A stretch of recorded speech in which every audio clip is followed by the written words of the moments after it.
രക്ഷാപ്രവർത്തനങ്ങൾ നടത്തിക്കൊണ്ടിരിക്കുന്നത്. ശരിക്കും ഇപ്പൊ രക്ഷാപ്രവർത്തനം അല്ല നടക്കുന്നത്.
അമ്മമ്മ ചായ കുടിക്കാൻ വിളിക്കുന്ന.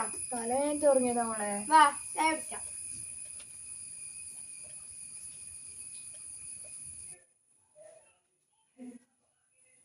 ഇക്കാരൻ്റെ അവിടെ പോയത്?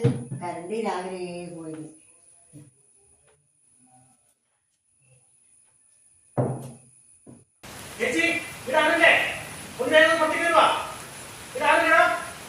നല്ല മഴയാ, എല്ലാരും മാറി താമസിച്ചു. ഉരുൾപൊട്ടാൻ സാധ്യത പറഞ്ഞേ. എത്രയും പെട്ടെന്ന് മാറണം. അവിടെ സ്കൂളെല്ലാം സൗകര്യം റെഡിയുണ്ട്. എത്രയും പെട്ടെന്ന് മാറണം. അവരെല്ലാം മാറിക്കഴിഞ്ഞു. നിങ്ങൾ എത്രയും പെട്ടെന്ന് മാറണം. ഞാൻ പഞ്ചായത്ത് വരികയാണ്, സർക്കാർ നിർദ്ദേശപ്രകാരം വരികയാണ്. എല്ലാവരും എത്രയും പെട്ടെന്ന് തന്നെ നിങ്ങൾക്ക് വേണ്ട സാധനങ്ങൾ, അവശ്യ സാധനം കൊണ്ട് എത്രയും പെട്ടെന്ന് മാറി താമസിക്കുക. എത്രയും പെട്ടെന്ന് മാറണം. അവർക്ക് മാറി തുടങ്ങി. എത്രയും പെട്ടെന്ന് നിങ്ങൾ ഇവിടുന്ന് ക്ലിയർ ചെയ്യുക. പഞ്ചായത്ത് ആള് വന്നിട്ടുണ്ട്. മഴയായിട്ട് വീട് ഉയർന്നു. എന്തൊരു മഴയാണ്. പണ്ടത്തെ കാലത്ത് എന്തെങ്കിലും സ്കൂളിൽ മഴ. പണ്ടത്തെ കഥ രാത്രി പണ്ടത്തെ കഥ രാത്രി പറഞ്ഞു. ഞാനിപ്പോ കളിക്കാൻ പോലെ കളിക്കാൻ അമ്മ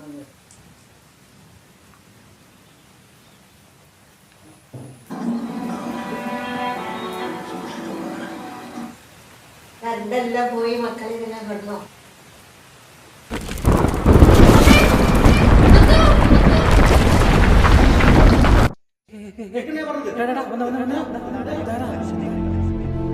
ഇവിടെ ഈ ചുരൽമഴ ഇപ്പോൾ നല്ല മഴ പെയ്തുകൊണ്ടിരിക്കുന്ന കലങ്ങി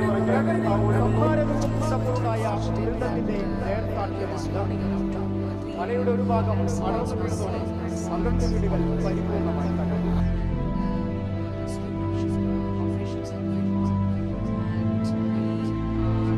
നിരൂപണാത്മകവും ചഞ്ചലവുമായ ഈ പ്രകൃതിക്ഷോഭങ്ങൾ സാധാരണമാണ്. എന്നാൽ മനുഷ്യരുടെ നികൃഷ്ടകരങ്ങളാൽ പാർശ്വവൽക്കരിക്കപ്പെട്ടുകൊണ്ടിരിക്കുന്ന ഈ പ്രകൃതി ഇന്ന് ആ ജീവികൾക്ക് നൽകിയത് മുണ്ടക്കൈ എന്ന ചെറുപട്ടണത്തിലേക്ക് കുത്തിയൊലിച്ചു വന്ന ചൂരൽ മലയുടെ ഭാഗമായിരുന്നു. മൃഗങ്ങൾ പോലും മനുഷ്യരോട് ദയ കാണിച്ച നിമിഷം, നൂറുകണക്കിന് പേർ മരിച്ചുപോയ നിമിഷം, ജീവന് വേണ്ടി കൊതിച്ച നിമിഷം. ഇത് മുണ്ടക്കൈ എന്ന ചെറുപട്ടണത്തിലോ കേരളത്തിലെ ജനവിഭാഗങ്ങളിലോ മാത്രം ഒതുങ്ങി നിൽക്കേണ്ടതുണ്ട്. ഈ വിശാലമായ ദൃശ്യപ്രകൃതിയിൽ മനുഷ്യൻ എത്ര ചെറുതാണ് എന്ന് സ്വയം പഠിക്കേണ്ട സന്ദർഭമാണ്.